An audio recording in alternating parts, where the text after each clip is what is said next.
पता नहीं किस जन्म की दुश्मनी निकाल रही है मुझसे। ऐसे छुई मुई बनकर बैठी रहती है जैसे मेरे आने से पहले 8-10 नौकर जाकर आगे पीछे फिरते रहते थे। थोड़ा बहुत हाथ पैर हिलाने से कौन सा शरीर घिस जाएगा इनका। सब कुछ मेरे भरोसे छोड़कर बैठ जाएंगी। बाहर से थक कर आओ और फिर घर में आते ही रसोई में लग जाओ।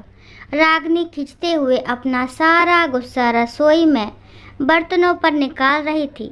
ऐसा नहीं था कि उसकी सास सरला को बहू के बड़बड़ाने का भान नहीं था, लेकिन वो भी ढिठाई पर थी। बहू की बड़बड़ाहट को एक कान से सुनकर दूसरे कान से निकाल रही थी। रागनी एक पढ़ी लिखी लड़की थी। उसका सपना था कि वो अपने पैरों पर खड़ी होगी। उसने नौकरी के लिए कई जगह आवेदन भी दे रखा था। इस बीच जब उसके लिए अनिकेत का रिश्ता आया तो उसने साफ साफ कह दिया कि वो शादी इसी शर्त पर करेगी कि शादी के बाद उसे अच्छी नौकरी मिली तो कोई उसे नौकरी करने से नहीं रोकेगा। आखिर इतना पढ़ने लिखने के बाद वो घर पर नहीं बैठ सकती। अनिकेत और उसके घर वालों को इस बात से कोई आपत्ति नहीं थी कि उनकी बहू नौकरी करेगी, इसलिए दोनों तरफ से खुशी खुशी ये रिश्ता हो गया। शादी के कुछ दिनों बाद ही रागनी का ज्वाइनिंग लेटर आ गया। जिस दिन रागनी ने अपने ससुराल वालों से कहा था कि वो अब नौकरी करेगी, तो उसकी सास सरला जी ने सारे परिवार के सामने कह दिया था, बहू नौकरी करे, इससे मुझे कोई आपत्ति नहीं है। मैं ये भी नहीं कहूँगी कि वो पहले सारे घर का काम करे फिर नौकरी पर जाए, लेकिन मैं भी अब पहले की तरह पूरा घर नहीं संभाल सकती। मुझे सब कुछ मंजूर है, लेकिन मुझसे ये उम्मीद मत करना कि मैं बहू को रोटियां बनाकर खिलाऊंगी। मुझे पता है कि अगर मैं एक बार इस भंवर में फंस गई तो ज़िंदगी भर नहीं निकल पाऊंगी। उस वक्त सबको सरला जी की बातें सुनकर हैरानी तो हुई थी। उनके पति ने तो ये भी कहा कि मुझे नहीं पता था कि मेरी सीधी सरल पत्नी भी सास बनते ही अपना रूप बदल लेगी। लेकिन इन सब बातों का सरला जी पर कोई असर नहीं हुआ। वो तो अपनी जिद पर अड़ी थी। खैर, रागनी को तो नौकरी करनी ही थी, क्योंकि घर के थोड़े से काम के लिए वो अपनी इतनी अच्छी नौकरी को नहीं छोड़ सकती थी। वहीं उसके पति और ससुर जी ने भी नौकरी की इजाज़त दे दी थी, तो वो फिर कहाँ रुकने वाली थी। इस समस्या का ये हल निकाला गया कि घर के कामों के लिए एक काम वाली और खाना बनाने के लिए कुक रख ली गई। खाना बनाने वाली सुबह और शाम का खाना बनाकर चली जाती। रागनी का काम था ऑफिस से आकर बस खाना परोसना। यूं ही दिन निकल रहे थे। रागनी की शादी को 2 साल हो चुके थे।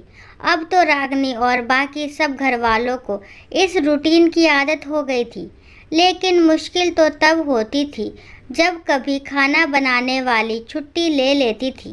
ऐसा ही कुछ इन 2 दिनों से हो रहा था, जिस कारण से रागनी खिजी हुई थी। ऑफिस से आकर रोटियां बनाना उसे बहुत बड़ा बोझ लगता था। वैसे तो सरला जी इन दिनों में सब्जियां काट कर बना लेती थी, लेकिन बहू के ऑफिस से आने के बाद रसोई में झांकती भी नहीं थी। उस समय रागनी को अपनी बैठी हुई सास बहुत चुभती थी। वो बड़बड़ाती रहती और रोटियां बनाती रहती। बाद में अपनी माँ से फ़ोन पर भर भर कर शिकायत करती, जिसके बाद उसे थोड़ा सा सुकून मिलता था। कुछ दिनों बाद रागनी के भाई की शादी भी तय हो गई। रागनी की होने वाली भाभी भी नौकरी पेशा थी। रागनी की माँ ने सगाई के वक्त ही खुश होते हुए गर्व से कह दिया, भाई मैं तो और सासों की तरह नहीं हूँ जो बहू के आने पर हाथ धरकर बैठ जाऊँ। जब अभी तक पूरा घर संभाल रही थी तो अब क्यों नहीं। मेरी बहू को मेरी तरफ से पूरी छूट रहेगी। जब एक माँ अपने बच्चों को रोटियां बनाकर खिला सकती है तो बहू को क्यों नहीं खिला सकती। बहू, तुम निश्चित होकर नौकरी करना, रसोई मैं संभाल लूँगी। रागिनी की माँ के उच्च विचार सुनकर उसकी होने वाली भाभी का पूरा परिवार और खुद रागिनी भी गदगद हो गई। वाह माँ, आप कितने बड़े दिल की हैं। काश मेरी सास भी आपकी तरह होती, लेकिन मेरी किस्मत में ये सुख कहाँ। मेरी सास को तो बस हुक्म चलाना आता है। मुझे गर्व है कि मेरी माँ इतने खुले विचारों की है। अपनी चिड़चिड़ाहट निकालते हुए रागिनी बोली। कुछ दिनों में ही रागिनी के भाई की शादी हो गई और कुछ दिनों बाद ही रागिनी की भाभी ने अपनी नौकरी ज्वाइन कर ली। रागिनी की माँ भी अपनी बहू को हथेलियों पर रखती थी। सुबह उसका नाश्ता, टिफ़िन, फिर रात को खाना भी तैयार रखती थी। अपने हाथों से परोसकर सबको खाना खिलाती थी। उनकी बहू भी मम्मी जी करती हुई अपनी पसंद नापसंद बताती रहती थी, जिसे रागिनी की माँ बड़े चाव से पूरा करने में लगी रहती थी। खुशी खुशी दिन बीत रहे थे, लेकिन ये प्रक्रिया धीरे धीरे अब उदासीनता में बदल रही थी। रागिनी की भाभी को अब कुछ भी ना करने की आदत पड़ गई थी। एक दिन जब रागिनी फ़ोन पर अपनी माँ से बात कर रही थी तो उसकी माँ बस रो पड़ी।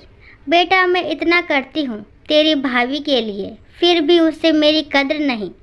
अरे, मेरी दी हुई छूट अब मुझ पर ही भारी पड़ने लगी है। क्या हुआ माँ, आप ऐसे क्यों बोल रही हैं? आप तो भाभी का मुझसे भी ज़्यादा ध्यान रखती हैं। क्या भाभी ने आपसे कुछ कहा है? रागिनी बेचैन होते हुए पूछने लगी। कुछ क्या बेटा, अब तो सब कुछ वो मुझे ही कहती है। ऑफिस से आने के बाद एक गिलास पानी के लिए भी मुझे आवाज़ देती है। नाश्ते में थोड़ी देर हो जाए तो मदद करने के बजाय गुस्सा होकर यूं ही बिना खाए चली जाती है।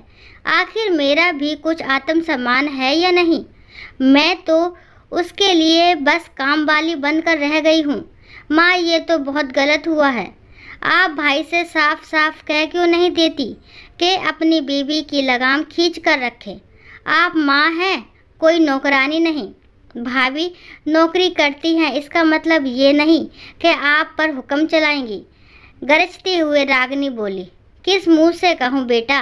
पहले तो खुद मैंने ही आगे बढ़कर कुल्हाड़ी पर अपना पैर दे मारा, फिर शिकायत किससे करूँ? तेरे पापा ने तो कहा भी था कि बहू को ज़्यादा छूट दोगी तो बाद में पछताओगी, लेकिन मैं ही बड़ाई की भूखी थी जो अपनी बहू को सर पर चढ़ा लिया। एक बात कहूँ बेटा, तू चाहे अपनी सास को कुछ भी कह, लेकिन समधन जी का ये फैसला सही था कि वो बहू को रोटियां बनाकर नहीं खिलाएगी। एक बार वो सबकी नज़रों में बुरी अक्कड़ सास तो बन गई, लेकिन आगे के लिए कम से कम अपना आत्मसम्मान तो बचा लिया। अब ना तो तू उन्हें कोई ताना दे सकती है और ना ही कोई रिश्तेदार। काश मैंने भी शुरू से ही ये घर गृहस्थी की पूरी जिम्मेदारी अपने सिर पर लेने से इनकार कर दिया होता, तो आज मेरा ये हाल ना होता। माँ की बातें सुनकर रागिनी निशब्द हो गई।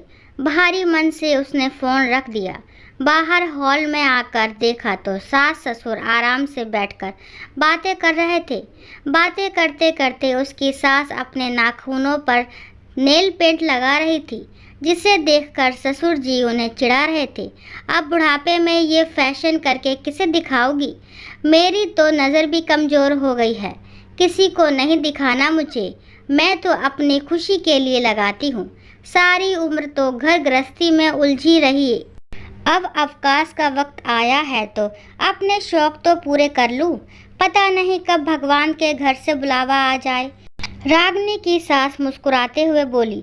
पता नहीं आज क्यों रागिनी अपनी सास की बातें सुनकर चिढ़ नहीं रही थी, बल्कि वो भी मुस्कुरा उठी।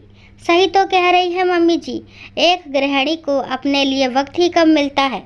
पहले अपने बच्चों को पाल पोस कर बड़ा करो, फिर कामकाजी बहू आ जाए तो उसे और उसके बच्चों को संभालो। काश मेरी माँ ने भी मेरी सास की तरह पहले ही कह दिया होता कि बहू को रोटियां बनाकर नहीं खिला सकती। दोस्तों आशा करती हूँ ये कहानी आपको ज़रूर पसंद आई होगी। अगर कहानी पसंद आती है तो प्लीज़ मेरे चैनल को लाइक, शेयर और सब्सक्राइब करना ना भूलें। और इस कहानी के बारे में आपके क्या विचार है कमेंट बॉक्स में ज़रूर बताएं। और कहानी को लास्ट तक सुनने के लिए थैंक यू।